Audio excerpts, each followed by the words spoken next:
Welcome back to the channel. Today, we are looking at 3 very different moments that have been showing up everywhere and getting people talking. Josie Balka is navigating a chaotic first flight with 4 kids. Lydia Bates is pushed to her limits during a long and unpredictable solo trip with baby Kaya, and Alyssa Webster steps into a completely different setting that feels polished, exclusive, and full of quiet significance. In this video, we are going beyond what you see on the surface to understand what these experiences actually felt like in real time. Let's get into how each story unfolds and why together they create something far more interesting than you might expect.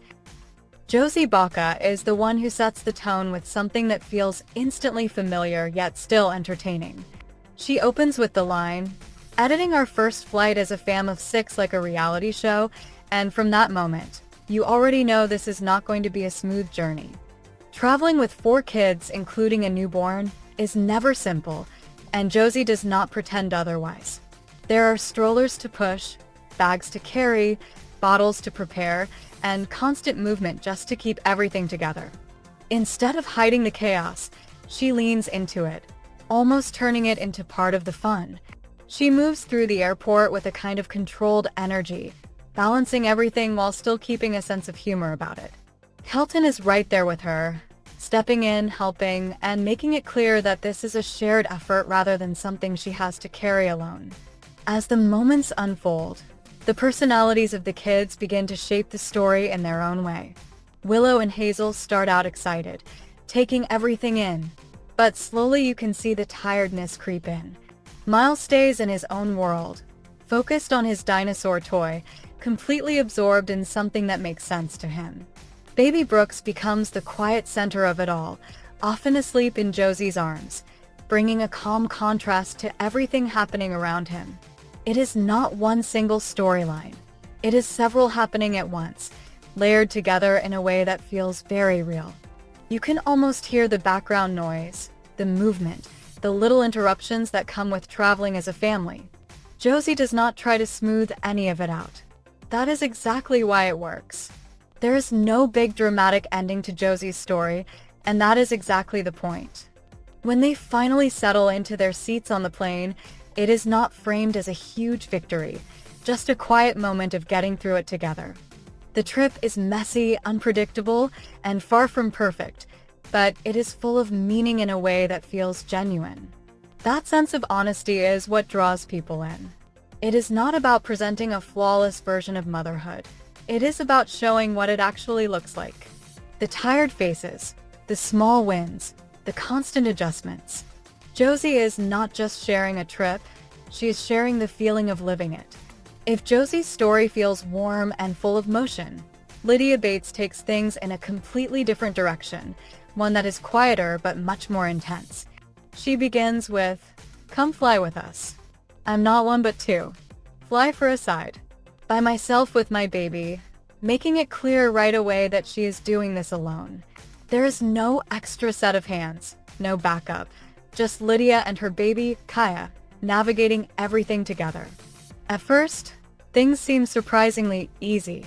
She even says, "Got my bag checked in." That was so fast. Made it through with 40 minutes to spare, and for a moment, it feels like this might be one of those rare smooth travel days. But that feeling does not last long. Delays start creeping in slowly at first, then all at once. Time stretches in a way that feels endless, turning minutes into hours without much warning.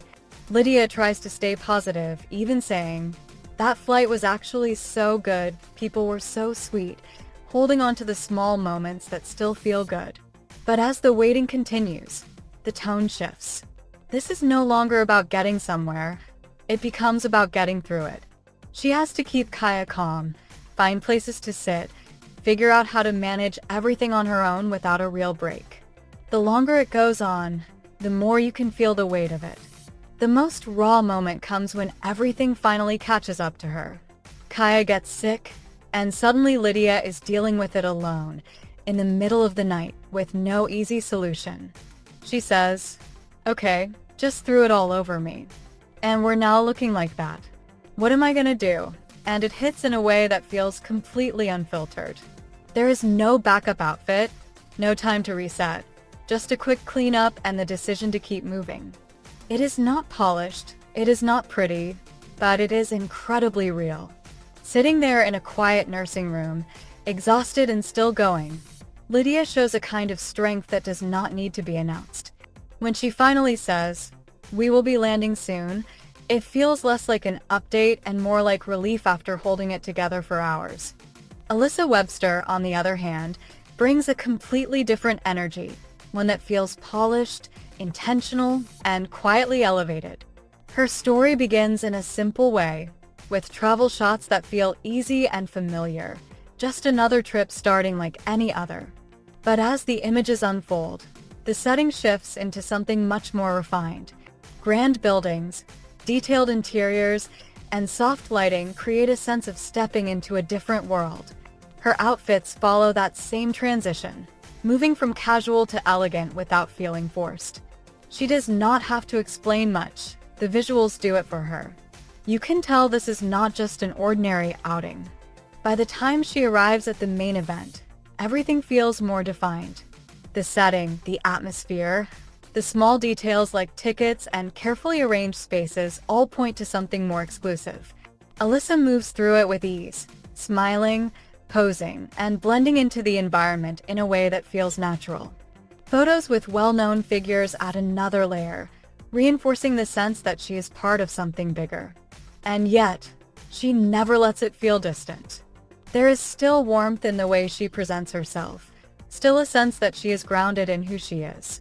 Then, just as the tone reaches its most formal point, she shifts it again.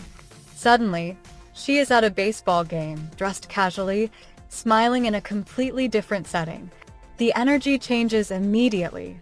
There are crowds, food, laughter, and that relaxed feeling that comes with being part of something simple and fun. It is a sharp contrast, but it works. It brings everything back down to earth, reminding viewers that both sides can exist in the same space. Alyssa moves easily between them, showing that her story is not just about where she goes, but how she fits into each moment. In the end, these three stories come together in a way that feels unexpectedly complete. Josie shows the beauty in the chaos of family life. Lydia reveals the quiet strength it takes to endure when things do not go as planned, and Alyssa offers a glimpse into a world that feels both elevated and still within reach. None of them are trying to tell the same story, and that is exactly why they work so well side by side. Each one feels honest in its own way, shaped by different experiences but connected by something deeper. Together, they create a picture that feels real, layered, and very human. That's a wrap on this look at Josie, Lydia, and Alyssa, three completely different moments that end up telling one bigger story. What stood out to you the most? The chaos, the endurance, or the shift into something more polished and elevated? Let me know your thoughts in the comments, because this really shows how different paths can still connect in the most unexpected ways. Don't forget to like this video and subscribe for more stories like this. Thanks for watching, and I'll see you in the next one.